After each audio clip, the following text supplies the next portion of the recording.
Olá, meus amigos, Deus abençoe a todos vocês, mas abençoe mesmo. E a maior bênção que Deus pode dar para todos nós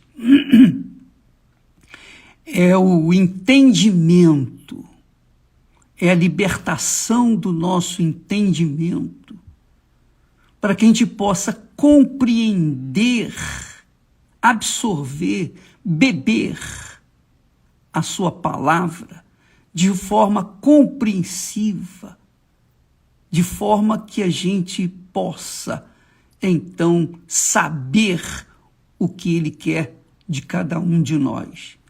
O que lhe agrada e o que não lhe agrada. Bom, o que não lhe agrada a gente já sabe, mas o que lhe agrada? O que eu posso fazer? É como o salmista disse, que darei ao Senhor por todos os benefícios que tem feito para comigo. O que eu darei? Então, eu queria que você tivesse essa bênção aí na sua cabeça, que o Espírito Santo ilumine o seu entendimento. Eu vou tirar aqui aquelas pessoas que não são todas elas, mas tem pessoas indigestas que entram aqui para chamar a atenção, porque são pessoas que são desprezíveis e desprezadas por esse mundo e elas querem aparecer aqui. Então, eu vou tirá-las porque elas atrapalham você ouvir a palavra de Deus. E elas querem tirar a distração sua, remover a sua atenção. Vamos lá, tirei. Pronto, acabou. Bem, então, amiga e amigo, a maior bênção que Deus pode nos dar, que Ele nos dá, é o Espírito Santo. O que é o Espírito Santo? O Espírito Santo é o espírito de sabedoria, de entendimento, de compreensão. O Espírito Santo é o espírito de temor, é o espírito do Senhor, é o espírito de fortaleza. O Espírito Santo é tudo que a gente precisa para viver nesse mundo e vencê-lo através da fé. O Espírito Santo é tudo isso e muito mais. Então, eu queria apenas que você recebesse o Espírito de Deus. O Espírito de Deus é a mente do Senhor Jesus Cristo. O Espírito Santo é o espírito de sabedoria, é o espírito da fé, que faz a gente ter coragem para tomar a decisão certa, aquela decisão que combina com a vontade de Deus. Bem, nós falamos ontem sobre o primeiro amor, lembra? E Jesus chamou a atenção de Éfeso, da igreja de Éfeso, dizendo, olha, deixaste o teu primeiro amor, deixaste o primeiro amor. Você tem trabalho, você tem lutas, você é perseverante, mas você deixou o primeiro amor. O que significa deixar o primeiro amor para o anjo da igreja? O que significa? Obviamente que esse primeiro amor, que o anjo, é o anjo da igreja, era o pastor da igreja, que simboliza a vida de cada um de nós. De certa forma, cada igreja identifica o caráter de uma pessoa, de um cristão. Então, você deve saber, você quer saber quem você é, então leia as 7 cartas de Apocalipse e você vai ver que você estará encaixado ali numa delas. Eu estou encaixado em uma dessas cartas. Eu, com certeza, com absoluta certeza. Todos nós que cremos em Jesus estamos ali enquadrados. Mas o primeiro amor simboliza, exprime a nossa paixão pelas almas. Quando nós queremos ganhar almas para Jesus, queremos salvar almas para Jesus, é porque nós verdadeiramente fomos salvos. Só quem é salvo entende o que é ser salvo, o que é salvação, e então quer transferir para os outros aquilo que ele é. Ora, esse é o primeiro grande amor. E por causa desse primeiro grande amor, A pessoa que realmente tem Jesus como seu primeiro amor, ela quer fazer de tudo, das tripas coração, para contribuir, se não muito, mas com o que ela tem, ainda que seja o mínimo, ela quer contribuir com o seu todo, o seu tudo, para que outra pessoa, pelo menos, venha ser salva como ela. Então, esse é o primeiro amor. Então, o primeiro amor tem tudo a ver com os dízimos. Nós vamos falar sobre os dízimos. Você vai ver que os dízimos é muito mais do que simplesmente os primeiros 10%. Você vai ver como é extremamente importante você saber disso. E ainda que você seja uma pessoa que ignore com respeito à seriedade dos dízimos, você vai entender que a sua vida depende disso. A sua vida depende desse primeiro amor. A sua vida depende, sim, desse primeiro amor. Os dízimos, se você meditar direitinho conosco durante essa semana, nós vamos falar sobre isso. Ele significa o primeiro grande mandamento. Deus em primeiro lugar. Dízimo é o primeiro, é a primeira parte, os primeiros 10%. Há uma palavra, no hebraico, a palavra dízimo quer dizer ma'azer. Ma'azer é a palavra que significa dízimo, que quer dizer os primeiros frutos, os primeiros 10%. Então, essa palavra tem tudo a ver com a nossa intimidade com Deus. Porque, primeiro, os dízimos, ou o dizimista, melhor dizendo, ele considera Deus o Senhor de todas as coisas, inclusive da sua vida, do que ele tem, sua família, seus filhos, seu trabalho, sua inteligência, seu intelecto, sua sabedoria, seus diplomas, seu sucesso, tudo que ele é, tudo que ele tem, tudo que pretende ser ou tudo que ele pretende ter, pertence ao Senhor. Ele é o Senhor da vida dele ou dela. Que quer dizer, ela é serva. O dizimista é um servo. Por excelência é um servo. Porque o servo de Deus é aquele que o serve. E serve com o melhor que ele tem. O melhor. Não é o mais ou menos, não. Veja que, se você recorrer ao Velho Testamento, e aí a pessoa diz assim, mas, ô bispo, o dízimo não é uma coisa do Velho Testamento?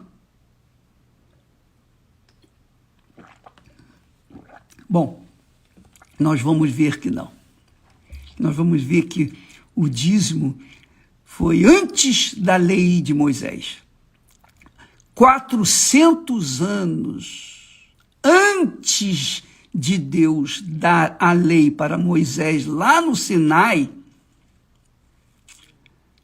Abraão já era dizimista.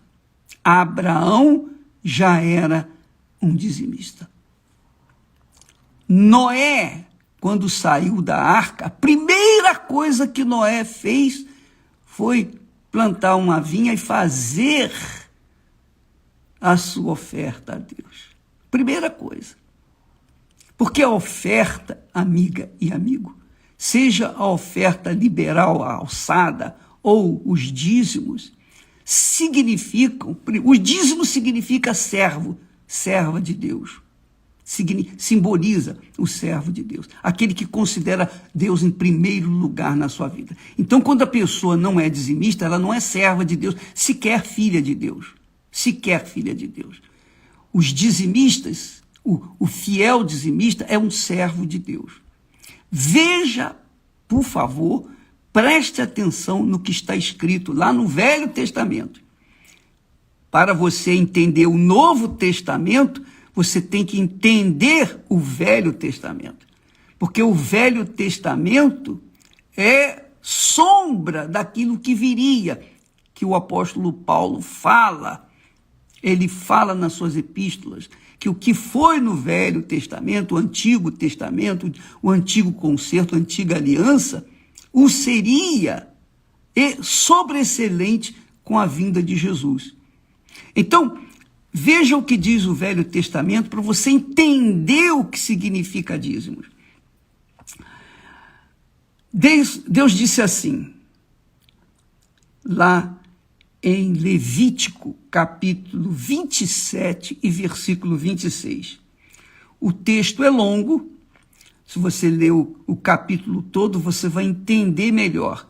Mas eu separei o versículo que está mais direto ao nosso assunto aqui. Ele diz assim na lei de Deus: mas o primogênito de um animal, por já ser do Senhor, ninguém o santificará.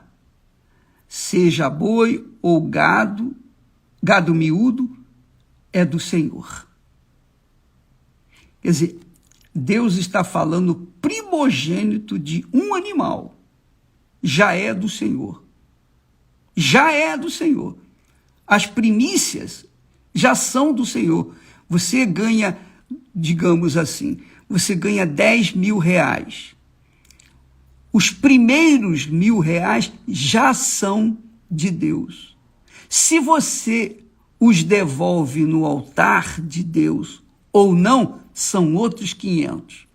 Mas os primeiros 10% já são de Deus, já são consagrados a Deus, já pertencem a Deus, já são santificados por Deus, quer dizer, separados para Deus. Aí você vai entender por que o Senhor disse assim: roubará o homem a Deus? Quer dizer, uma pessoa que ganha 10 mil reais e pega os primeiros R$1.000 e gasta consigo, ela é considerada para Deus ladra. Por quê? Porque ela tocou naquilo que já é de Deus.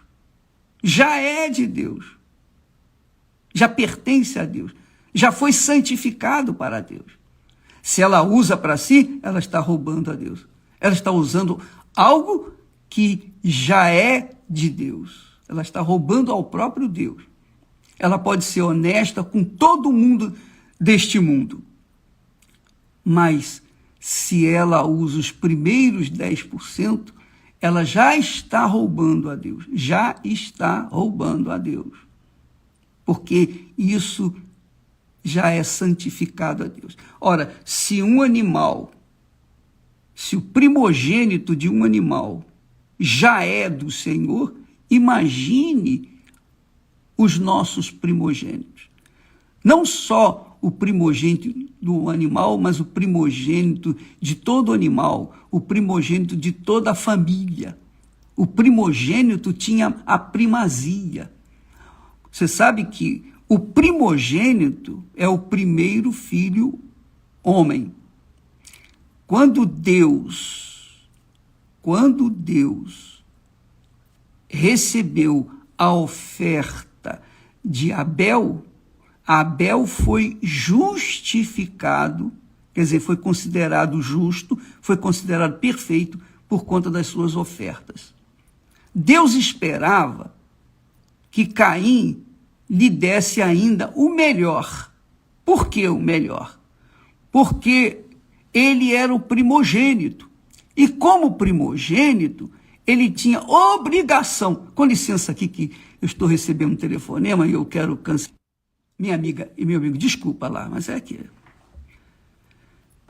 a gente é interrompido. A gente aqui tem que assoviar e chupar cana ao mesmo tempo. É verdade. Então, ele diz, eu estava falando sobre o primogênito, sobre Caim e Abel. Caim ofereceu qualquer coisa para Deus. Caim era o primogênito de Adão e Eva. Quer dizer, a autoridade que tinha Adão e Eva, ou melhor, a autoridade que tinha Adão sobre Eva e os seus filhos, seus descendentes, Caim teria essa autoridade herdada de seu pai. Essa autoridade vem de onde? Vinha de onde? Vinha do pai. Assim como Deus abençoou Abraão, e de Abraão fez uma nova nação, e Deus deu a Abraão o direito de ser a própria bênção, aquela bênção, sê tu uma bênção, Abraão. Abençoarei os que te abençoarem, amaldiçoarei os que te amaldiçoarem. Tudo isso te darei. Quer dizer, Deus passou para Abraão, ele tinha passado para Adão, agora passa para Abraão a sua autoridade, seu poder. Então, a quem Abraão abençoasse, seria abençoado. A quem Abraão amaldiçoasse, seria amaldiçoado. Essa é a realidade. Quando a pessoa recebe ou passa a ser a própria bênção, quando ela recebe o Espírito de Deus, ela passa a ser a própria bênção, ela passa a ter a autoridade de Deus, a autoridade do Senhor Jesus Cristo.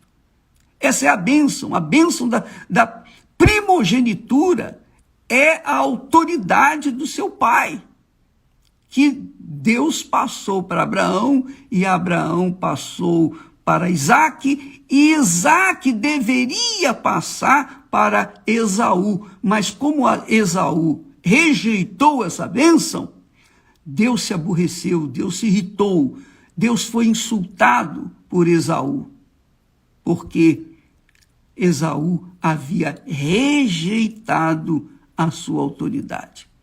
Então, verifique que isso tem muita importância, o primogênito, os dízimos, o primeiro amor, o primeiro mandamento, o primeiro e o segundo formam a cruz. O primeiro mandamento é a haste vertical da cruz. O segundo mandamento são os braços da cruz.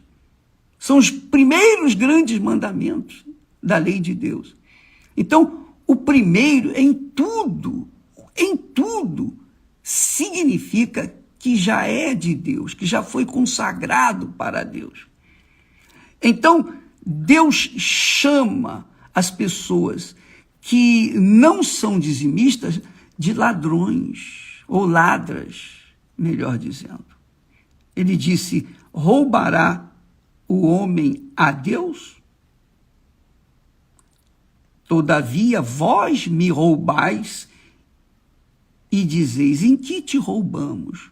Aí ele fala: nos dízimos e nas ofertas alçadas, as ofertas liberais, me roubais. Com maldição sois amaldiçoados, porque me roubais a mim e toda a nação. Olha só, ele estava falando para os sacerdotes, mas os sacerdotes que deveriam dar o exemplo, eles eram ladrões, e Deus está condenando esses ladrões. Mas a nação também de Israel, ela estava roubando. É claro, se os sacerdotes eram ladrões, imagine a nação, o povo. Bem, quando uma pessoa não devolve os dízimos e as ofertas alçadas no altar, ela já está roubando a Deus. Por isso Deus diz: amaldiçoareis vós a nação toda. Por isso ele diz: com maldição sois amaldiçoados. Agora você entende por que esse mundo está um caos. Agora você entende por que há pandemia, porque há muita gente morrendo dentro das igrejas. Pessoas que são cristãs, pessoas que eram da fé, mas morreram. Eu não sei porquê, eu não sei a razão do porquê, mas eu sei dizer uma coisa, que com Deus não se brinca. Não estou dizendo que a pessoa que morreu de coronavírus, ela foi amaldiçoada. Não estou falando isso. Eu estou falando que a maldição corre no mundo inteiro. Você pode verificar no nosso país, no nosso Brasil. Você sabia que no nosso Brasil, que no nosso país, a receita, o que o governo recolhe de impostos do povo são mais de 3 trilhões de reais. Você sabe quanto que o povo recebe em troca, em benefício? Esses mais de 3 trilhões de reais vão tudo para o esgoto. Não é com água e esgoto, não. É esgoto mesmo da vida. Por quê? Porque se gasta com a máquina administrativa. Apenas 1% de todo esse dinheirão vai em benefício. É claro que esse 1% não dá para coisa alguma diante dos custos. O resto fica tudo nos bolsos dos funcionários públicos. É isso mesmo, fica tudo com os funcionários. Por isso você vê aí políticos e magistrados e gente do governo federal, estadual, municipal, ganhando rios de dinheiro. Por quê? Porque esse pessoal consome mais de 3 trilhões de reais. Quer dizer, mas eles também perdem. Assim como eles ganham, eles também perdem. Também são considerados ladrões se não são fiéis dizimistas. Com licença.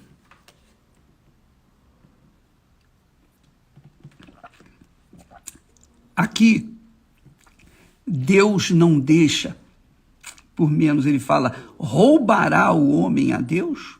Todavia vós me roubais e dizeis, o que te roubamos? Nos dízimos e nas ofertas alçadas.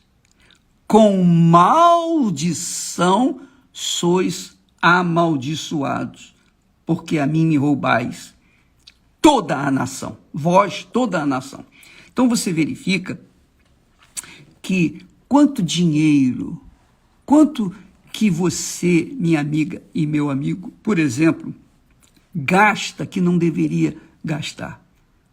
Quanto dinheiro de remédios, quanto dinheiro em perdas, o carro quebra, problemas em casa, quanto dinheiro que é jogado no ralo, pura e simplesmente, porque você não foi fiel ou não tem sido fiel a Deus, leal a Deus.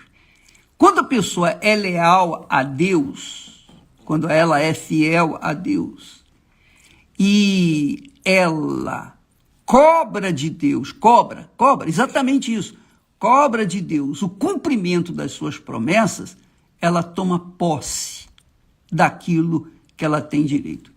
Então, as bênçãos não vêm assim, não caem assim como a chuva.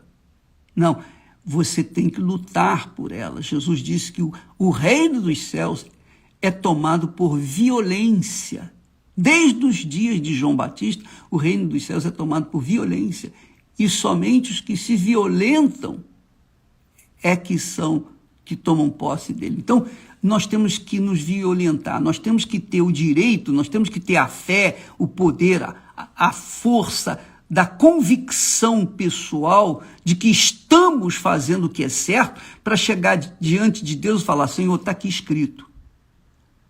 Aqui está escrito o que o Senhor prometeu. O Senhor disse, amaldiçoarei os que me roubarem e abençoarei os que me obedecerem. Eu sou obediente à tua palavra. Está escrito, há bênçãos para os obedientes à palavra do Senhor e a maldição para os desobedientes.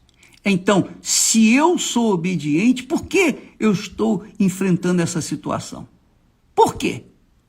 Por que isso está acontecendo? Por que o espírito da maldição tem chegado à minha casa. Então você tem esse direito de cobrar de Deus os seus direitos. E quando você cobra, se você é leal a Deus, você cobra com segurança, com certeza, com convicção. Você não tem medo de falar com Ele, de esboçar sua indignação, sua revolta por causa das injustiças que você tem sofrido. Não, o dizimista tem esse direito. O dizimista fiel, ele não faz nada mais, nada menos do que a sua obrigação. Mas, com isso, ele tem o direito de cobrar de Deus a sua justiça.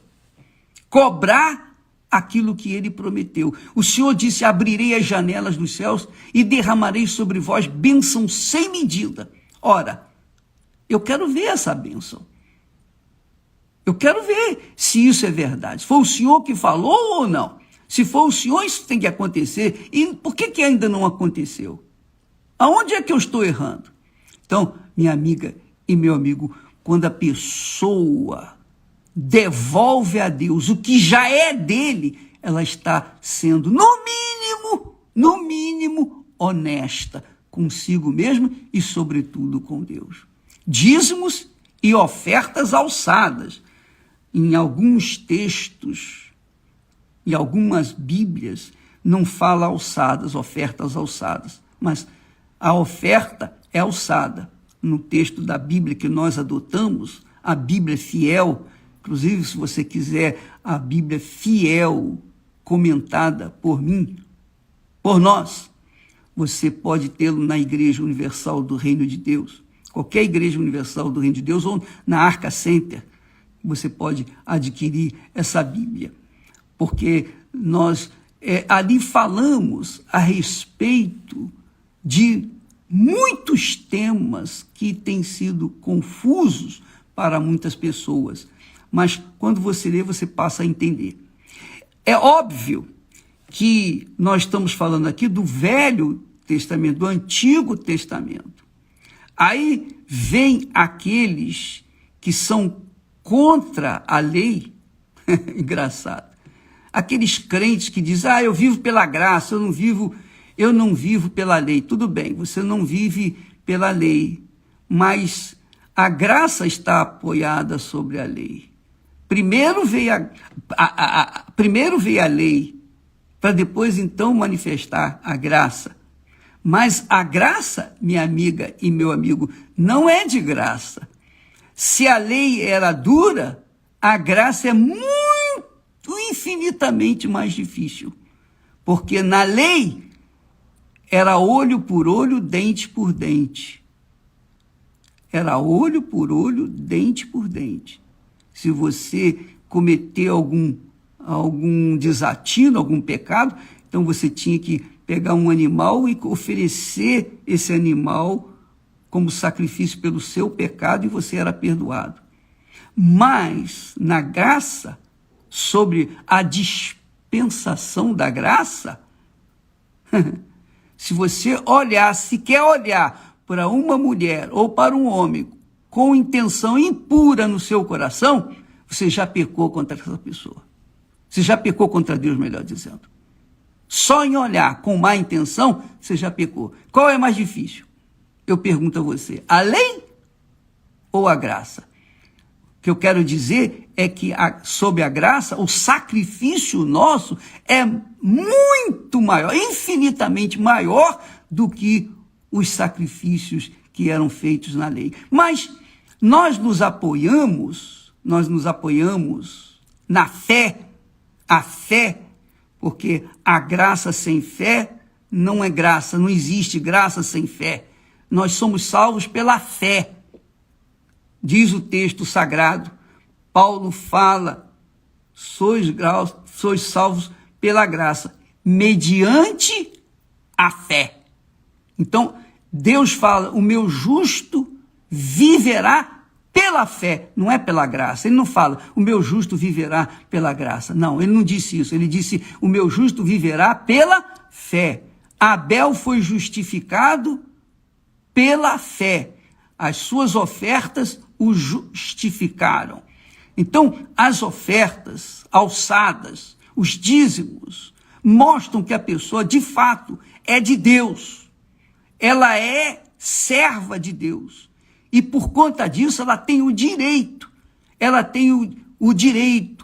a primazia de chegar diante de Deus, reclamar com Ele o direito que Ele promete na sua palavra. Abrirei as janelas dos céus. E quando Deus abre as janelas dos céus, não interessa se há pandemia, se há desemprego, se há miséria, se há fome, não interessa se você está no deserto. Lá no deserto tem que acontecer o oásis, tem que acontecer uma vida próspera, abençoada, uma vida diferenciada daqueles que já são amaldiçoados, dos malditos. Porque nesse mundo só existem dois tipos de pessoas: o que é abençoado e o amaldiçoado. Os amaldiçoados têm inveja dos abençoados. Foi por isso que Caim matou Abel. E essa é a realidade. Os Caíns desse mundo querem matar os Abéis também desse mundo. Só que os Abéis, quem é Abel está na bênção. E quem está na bênção tem o direito a viver uma vida diferenciada. Amanhã nós vamos falar mais a esse respeito e eu quero falar para vocês, quero responder a uma pergunta que muitos crentes não são capazes de fazer, mas eu quero deixar essa pergunta aqui para você pensar comigo. Por que é que o Senhor Jesus falou pouco sobre a obrigação dos dízimos e das ofertas? Por que ele falou tão pouco? Nós vamos ver isso amanhã, especialmente os dízimos, porque a oferta a gente já sabe. Os dízimos, por que Jesus falou tão pouco sobre os dízimos ou os dizimistas? Amanhã nós estaremos respondendo sobre esse assunto. Será que ele estava vivendo na lei, vivendo na graça e não tinha que dar dízimo? Você vai ver a resposta amanhã, tá bom? Nós vamos ficando por aqui e neste domingo, não se esqueça, nós teremos a grande festa das primícias. A festa que no dia das primícias, que o povo apresentava as primícias, foi justamente no dia em que Deus derramou o Espírito Santo. Jesus derramou o Espírito Santo justamente no dia da festa das primícias, a festa dos dízimos. E quem sabe, minha amiga, meu amigo, você seja batizada com o Espírito Santo nesse domingo. Quem sabe? Você tem que estar na fé, vai na fé. Nesse domingo, vai e aguarde lá em Jerusalém. Jerusalém, que eu quero dizer, o local onde o Espírito Santo vai descer. E pode ter certeza, na Igreja Universal, nós vamos trabalhar para que isso aconteça com você, tá bom? Então, amanhã estaremos aqui respondendo essa perguntinha que vai dirimir muitas dúvidas com respeito aos cristãos serem dizimistas ou não. Deus abençoe e até lá.